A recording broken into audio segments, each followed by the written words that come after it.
Assalamualaikum warahmatullahi wabarakatuh. Kita mulai pelajaran hari ini dengan membaca Al-Basmalah. Bismillahirrahmanirrahim. Hari ini kita akan mempelajari Ismul Tafdil ataupun kata lebih. Kita minggu kemarin mempelajari tentang kata sifat. Sekarang kita mempelajari namanya Ismu Tafdil.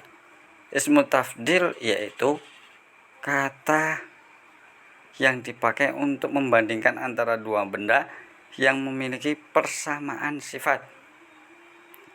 Supaya lebih mudah, saya akan mengasih contoh.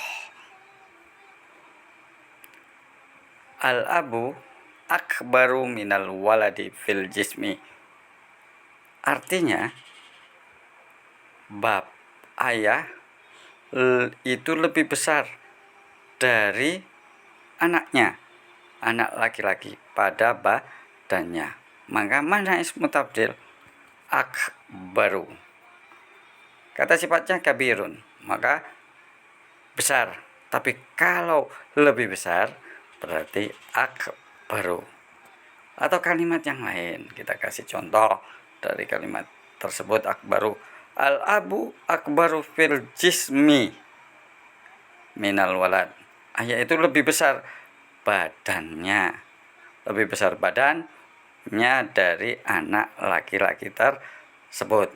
Maka ismu tabdil adalah yang berasal dari kata sifat, diambil dari kata sifat. Oke, sudah mengerti tentang ismu tafdil? Nah, sekarang bentuk pertanyaan. Bagaimana membuat pertanyaan dengan menggunakan ismu tafdil? Kita bisa memakai kalimat ayu atau ayyuhuma akbaru. Yang manakah lebih besar? Al-abu am al-waladu fil jismi. Ayah atau anak itu pada badannya. Teknik menjawabnya langsung. Al-abu akbaru minal waladi fil jismi. Kalau pertanyaan ayyuhuma askuru, yang mana lebih kecil?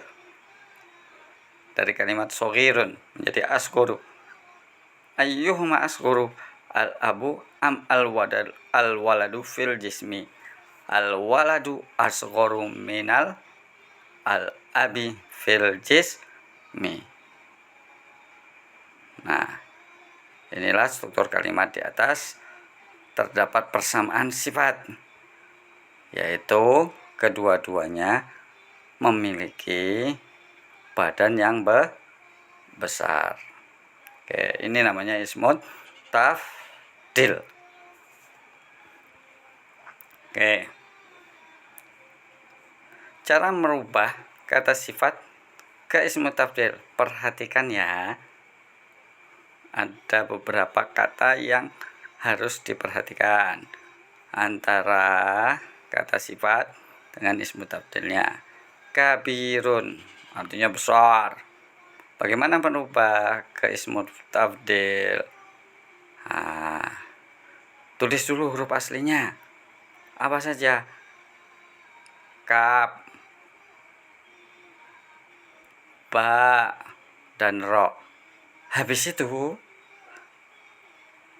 tambahkan huruf. Apa tambahan hurufnya dari huruf aslinya? Tambahan hurufnya atau rubah huruf aslinya ke bentuk af'alu. Maka kabirun, kab, dan ro ditambah ke bentuk af'alu, jadi akbaru, artinya lebih besar. Gitu cara pertama, yaitu kembalikan ke huruf aslinya, baru rubah huruf asli tersebut ke bentuk af'alu, jadi akbaru.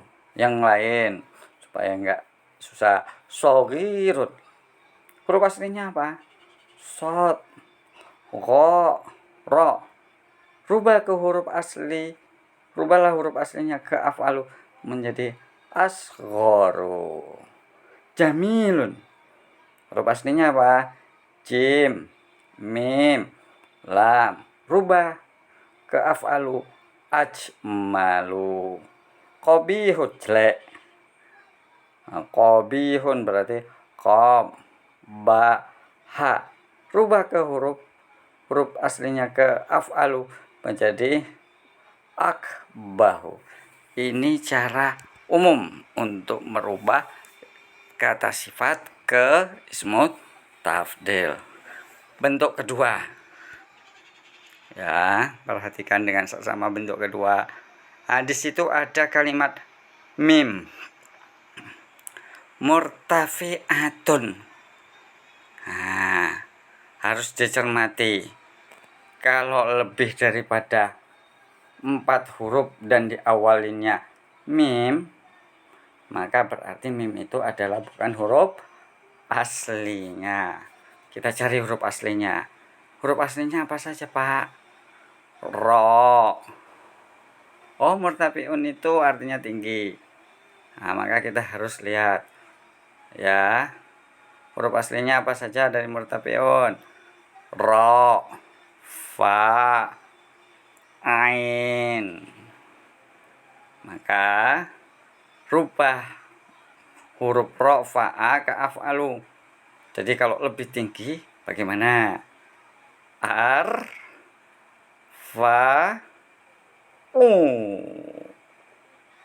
Benar apa tidak? Coba lihat. 1, 2, 3. Oke. Action. Murtafi'un. Aslinya, huruf aslinya rofa. Benar.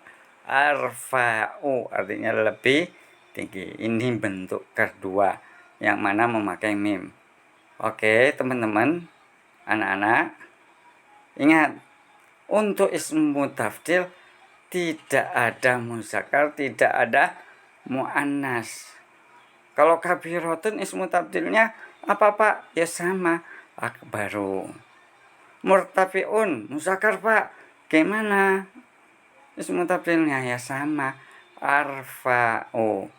Oke, sekarang kita bentuk ketiga. Perhatikan. Gholin. Nah, ada huruf apa? Kasroh tanwin. Nah, artinya mahal. Ingat, kalau hanya 2 huruf, yaitu diakhirin in, kasroh tanwin, berarti aslinya adalah go. Ya, huruf ghoin, lam, dan kasroh tanwinnya itu aslinya adalah ya. Jadi go, lam, dan ya. Maka rubah ke huruf asli menjadi apa? Agla. Nah, ya. Bukan agliu, bukan agla. Artinya lebih mahal. Nah, Pak, ada lagi enggak? Contohnya sofin. Nah, fin kan? Kasroh tanwin. Berarti huruf aslinya adalah sod, fa, iya. Maka artinya jernih. Kalau lebih jernih, asfa. Jelas ini bentuk ketiga. Karena ada huruf ya-nya yang dihilangkan. Kalau goliyatun juga sama, harganya artinya mahal, tapi untuk muannas. Oke. Sudah 3 bentuk. Sekarang bentuk keempat. Apa itu? Nah, kalau panjang misalnya alimun, artinya pintar, maka sama seperti tadi, harus tahu huruf aslinya. Alimun berarti huruf aslinya adalah ain, lam, mim. Kalau lebih pintar berarti adalah a'lamu. Jadi alif di sini, huruf alif di sini hanya huruf tambahan. Lebih pintar berarti bahasa Arabnya adalah a'lamu. Itulah huruf-huruf yang berasal dari kata sifat berubah ke ismu tafdil. Jadi ismu tafdil itu kalau memakai bentuk af'alu. Oke, sekarang pelajaran yang kedua, yaitu laisa. Laisa itu apa? Bukan, atau kata penolakan. Contohnya, kamu guru nggak? Enggak, bukan. Nah, bukan.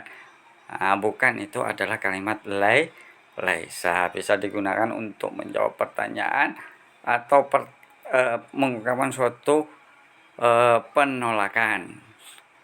Maka lihat kaidahnya.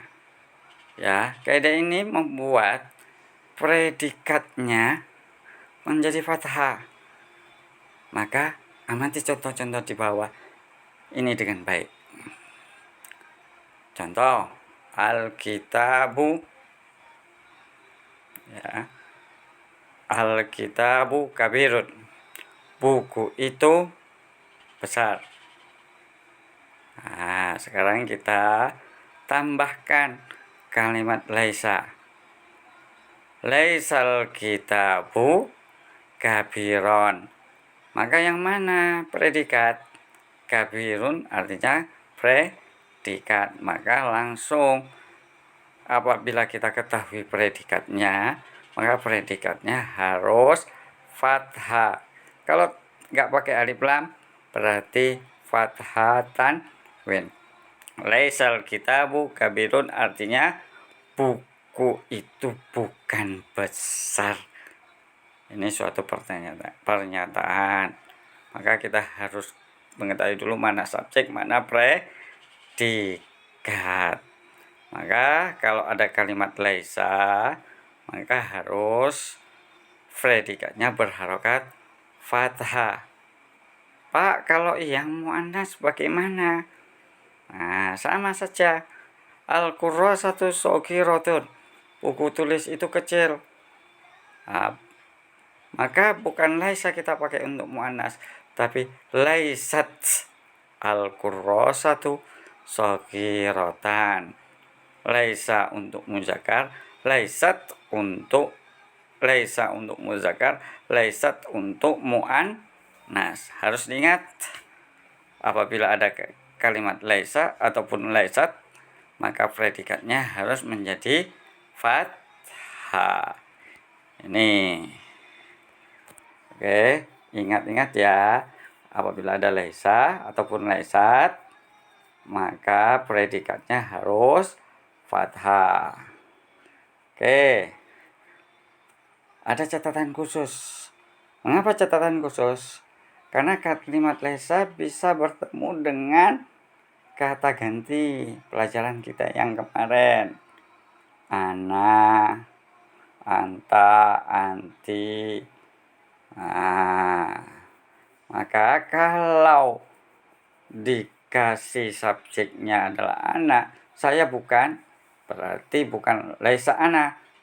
Salah itu, yang benar adalah lastu. Kami bukan laisa nahnu, tetapi langsung saja lasna.